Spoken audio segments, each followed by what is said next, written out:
After college, I took a significant step into the professional world by joining a software company. This marked the beginning of a 15-year journey through various jobs and workplaces. With each new job came a new set of colleagues, and, as you might expect, drinking quickly became a common thread in our social gatherings. By the time I found myself in my fourth or fifth job, my social life was quite diverse, filled with multiple friend groups.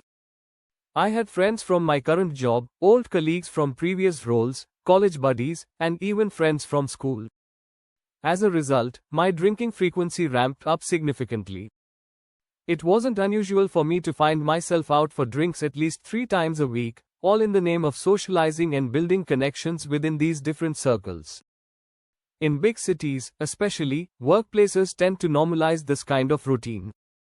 After a long, hectic day at work, it's almost expected that you'll head out with colleagues for a few drinks to unwind and relax. Initially, it felt like a fun way to bond with coworkers and alleviate stress. However, as time passed, I started to notice a nagging discomfort with this regularity. I began to question, why do we feel the need to unwind with alcohol? Is it genuinely a choice we are making, or is it simply a habit we've all fallen into? This contemplation was a turning point for me.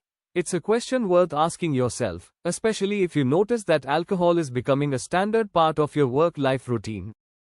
Are we really choosing to drink because we enjoy it, or are we merely participating in a ritual that society has established for us? Reflecting on these experiences made me realize that drinking was no longer just about having a good time. It had become a mechanism for coping with the pressures of work and life. When I looked around, I noticed many of my colleagues were in the same boat, often using alcohol as a way to unwind after a grueling day. It was almost like an unspoken agreement among us: work hard, then reward yourself with a drink. But what happens when this reward starts to become a default? The more I pondered these thoughts, the more I wanted to step back and scrutinize how this behavior was shaping my life. I began to see that while alcohol may temporarily mask stress, it doesn't truly address the underlying issues we face. It became evident that this routine could lead to unhealthy coping mechanisms, affecting not just our physical health but also our mental well-being. I remember attending several team outings where drinking was the highlight of the event. As the night wore on, I noticed how conversations shifted from meaningful exchanges to the usual banter fueled by alcohol. The camaraderie was real, but the substance we used to bond became a barrier to authentic connections. Instead of deepening friendships, I felt like we were skimming the surface of our relationships, all while sharing drinks.